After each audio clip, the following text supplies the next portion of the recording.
Hi, everyone. I can't believe it. I made it. It's Monday and it's 4 o'clock and I'm back. And I'm going with the au naturel look these days, guys, because, I've been really honest in sharing. I've been going through some health issues and um, I just miss my lives. I miss coming on here and sharing what I really learn on a daily basis in my own life on how to really continue to grow as a human being, to be a nice, kind human being, and what that takes. And that's one of the reasons why I love coaching people, both in emotional and spiritual health, because those are two really, really important areas. We get a lot of focus on mental health for sure. And I see a trend going in a very positive direction. As a person who has benefited from mental health support, been in therapy for 20 years, been in recovery for years, um, I know the power, the transformational power that's available when we step into those arenas, and a willingness to learn about ourselves, to grow in self awareness, and to really start looking at our behaviors in an intentional way. And one of those ways is learning how to trust yourself. Now, just recently, I've been working with my therapist on trust. It's a topic I've talked about time and time again, but messages that I feel like come from God seem to come back around when I'm ready to face them, particularly when I'm going through a crisis, whether it's my family or my health or my kids or my marriage, whatever kind of crisis situation crops up. There's these areas of vulnerability that seem to float to the surface because that's just how it works. And when we're not 100% or we're feeling overwhelmed or stressed, or not feeling good physically, or not feeling good emotionally or mentally, our energy to kind of keep that armor up, as Brene Brown talks about. If you've ever listened to her Unlocking Us podcast, she talks about armoring up. And I think that's a really good way to describe how when life's going great, it's really easy to keep that armor up. But when life starts kind of going off the rails, we don't have the energy to hold that together. And so we actually are much more open and more willing to see things and talk about things, or it may tend to come out more because we just don't have the energy to keep those going. So I'm happy to be here. It's important to me, and so I'm glad I'm able to be here. So, without further ado, let's look at what I want to talk about today, which is trusting ourselves. So, trusting yourself, and some of this is going to be familiar, and you'll see it um, because it's something I kind of pulled in from a recent live that I did. It sounds easy to trust, but trust is a complex thing as it impacts every facet of our relationships and how we show up for ourselves. Trust takes time. So, trust is a big issue for me. It is kind of an area that I am working on with my therapist now. And so, this really resonated for me. So, trust is a behavior that is learned. The first thing my therapist did was, okay, Heather, let's talk about your childhood. Let's talk about the ways that trust was modeled and what did trust look and act and feel like for you. And honestly, it was a tough conversation because I hadn't really considered trust as a potential area that I needed to focus on until my therapist really asked some very insightful questions. That is why therapy or coaching is so important. Having a person that is not you and not in your small circle ask you intentional, nuanced questions to get at what brought you into their office, what brought you into their Zoom call, what brought you to them. Because having that external person who is a safe, trusted individual, but very, very neutral and objective is critical. So trust is a behavior that's learned. And often we learn it this is where we learn it in our earliest childhood. And usually it's stemmed around, approval from others or acceptance and belonging, right? Or boundaries or rules, kind of the way that your house ran when you were a kid. How was the dynamic run? How was the energy run? What was it like coming home from school? What was it like at dinner time? So, external cues, those external things, teach us what connection feels like, or looks like, or sounds like. External cues are how we learn to relate to others in relationship. So, trust in relationships is complicated because often the messaging that we received about relationships was perhaps a little bit off, or it didn't resonate the way we needed it to resonate to understand it fully, or maybe we didn't have a really good example of what that looked like, or maybe there were situations where trust was broken, or a situation occurred where we felt like we were betrayed or abandoned, and that is implicit of trust. So, these three facets, approval from others, acceptance and belonging, and boundaries or rules, are some of the ways in which we kind of learn what it is that we can trust and how trust is implied in these things, right? So, it may look or sound like, so just some little nuances to hear in, is these may look or sound like approval from others. What a good girl. Ah, what a good boy you are, right? Very pleasure oriented. Like that is a boost. We get that external validation. And so then we, much like your dog, or your pet, when you're training them to do something, if you give them a treat afterwards, the chances of them doing it again are high, right? So that's approval from others. It's a very human need. We all want that. We all want to feel validated. Acceptance and belonging is a huge facet of our needs. We want to be accepted. We want to have belonging in community. And it comes along with words like saying, we know what's right for you. So that language of, we know what's right for you. Trust us, right? And then boundaries or rules. If you only do what we say, you'll be okay. Like if you follow the rules, everything will be fine. And these external cues are formed early.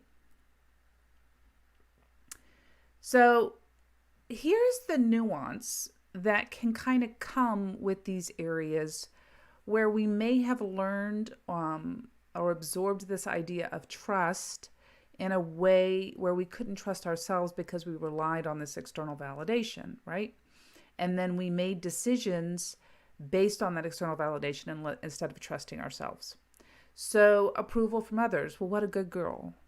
And the opposite of that might be, what a bad girl. You should feel ashamed, right? And then an expectation of, if you don't act immediately ashamed, we will withdraw from you. We will discipline you. You will have to go to your room and be by yourself. We will withdraw. And so that's an example of how, this external cue kind of turns ugly, right? That when you make mistakes or when you do something wrong, there was this sense of shame associated with it. Acceptance and belonging. We know what's right for you. This sense of you shouldn't feel angry about it. If you do show us how you feel, we will ignore you exist. This is a huge one. It happens a lot where there's this idea or behavior where if you go against kind of what is right and you do something else, then you get in trouble and then you're upset about it, then, we're not interested in really knowing how you feel. And if you want to disagree with us, that's fine, but we're going to ignore you exist. And this happens a lot and it's a very nuanced behavior, but it can sound like that. It may not be as like strong as that or intense as that, but there may be nuances of, if you don't do what's right for us, then we can't be in a relationship with you, right? If you like a belief, for example, maybe even a religious belief, if you don't follow our beliefs, then you cannot be in our family or our household. Or if you have a different sexual identity than what we approve with, then you can't be in our family. So there's this kind of exclusionary things that go with this, right?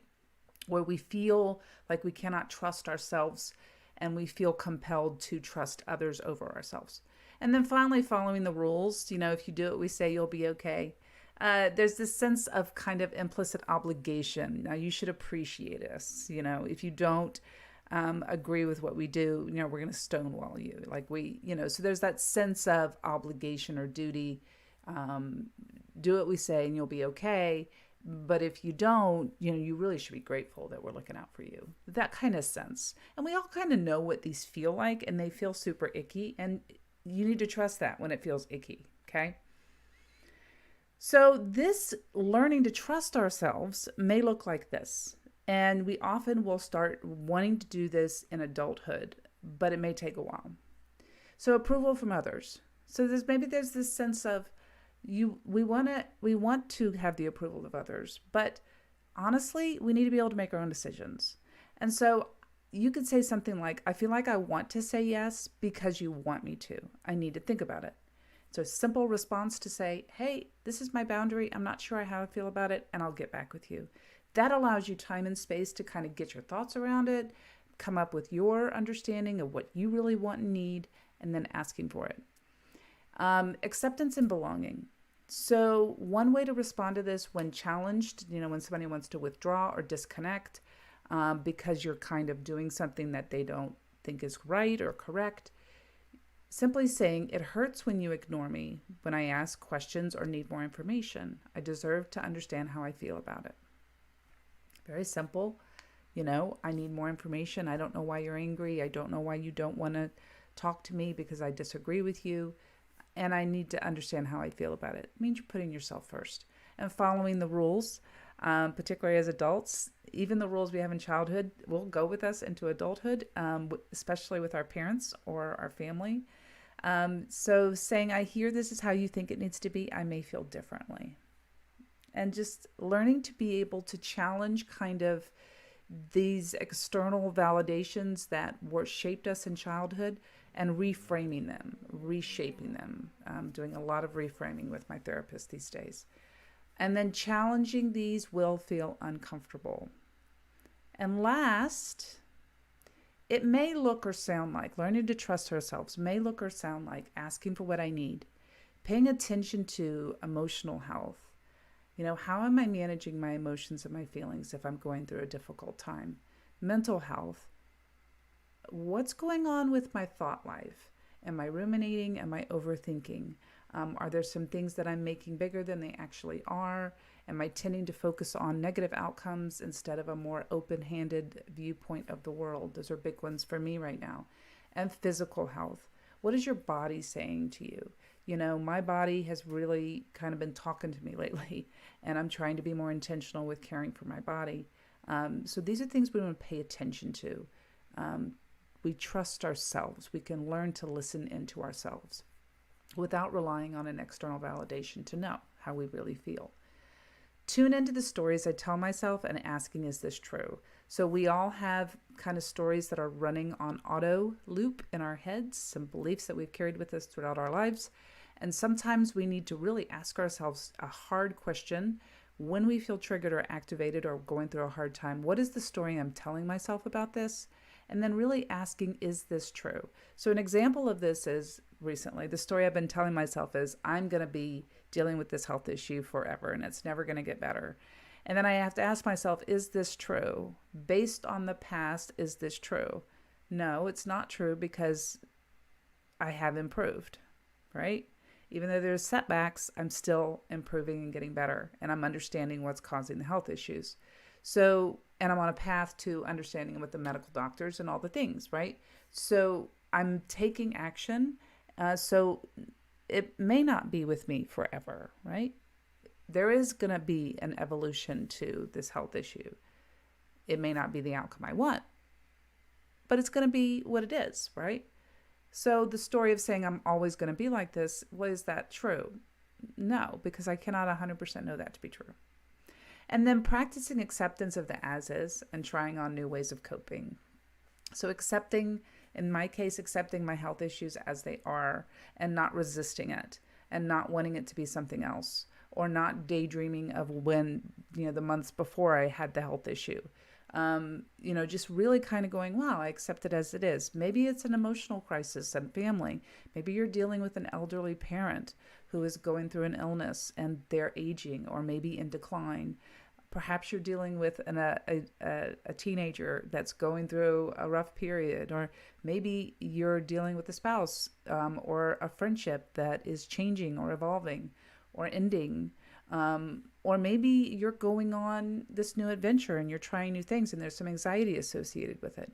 Accepting the as is really, really helpful to avoiding suffering.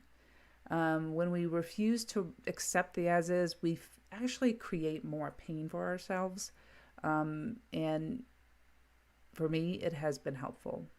Trying new ways of coping. So sometimes my coping mechanisms aren't very healthy, and I imagine you can remember times where your coping mechanisms weren't as healthy.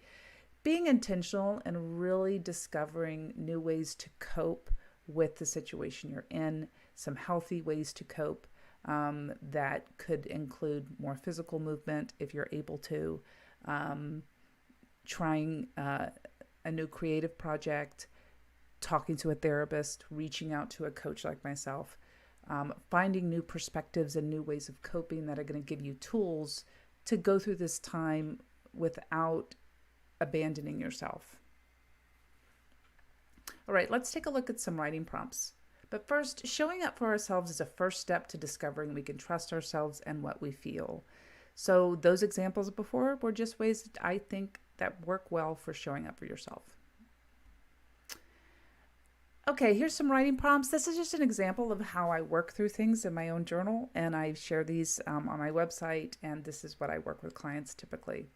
So a recent situation where I felt obligated or pressured to perform was at work in August. I was going through a lot of business and a lot of work with business, and it was very stressful, and I kind of felt obligated to perform to get it right.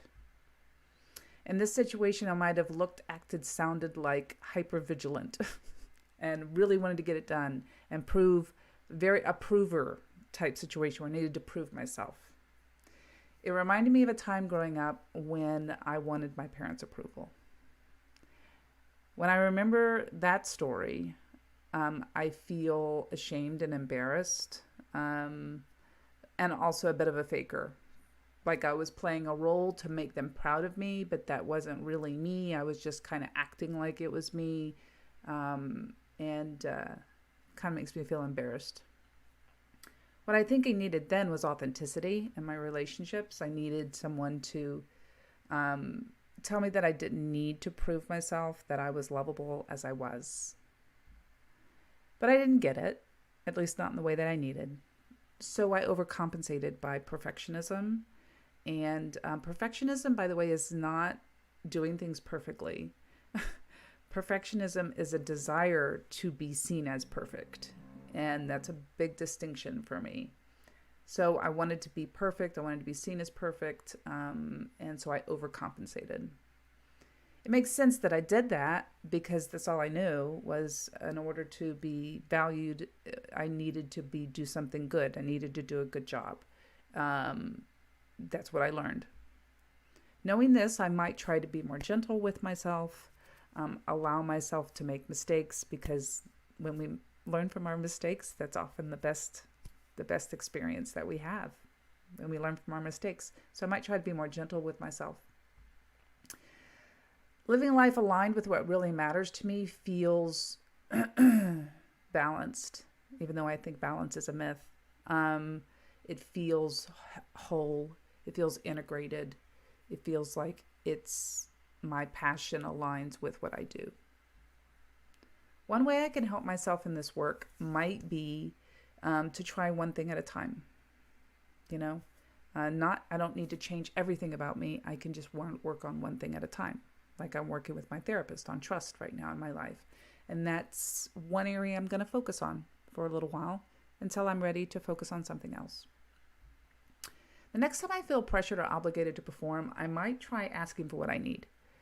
So instead of like performing in order to feel valued, saying, hey, I'm not sure I can take on this whole project, or maybe there's parts of this project I can take on, and then maybe we can get a team member to help with that other thing. That's an example of how I can just, be gentle with myself as well. All right, here are all the places you can reach out to me. You can find me on YouTube and Writing Real Life. And again, I want to remind you that this episode will be on my podcast on Wednesday. It will be uploaded so you can listen in. and then it'll link to this presentation so you can see the slides while you're listening if you want to, or if you just want to listen while you're walking, that works. I'm so glad I was able to be with you guys. I really, really appreciate you. Thank you for watching, and I will see you hopefully next week at 4. Take care. Bye-bye.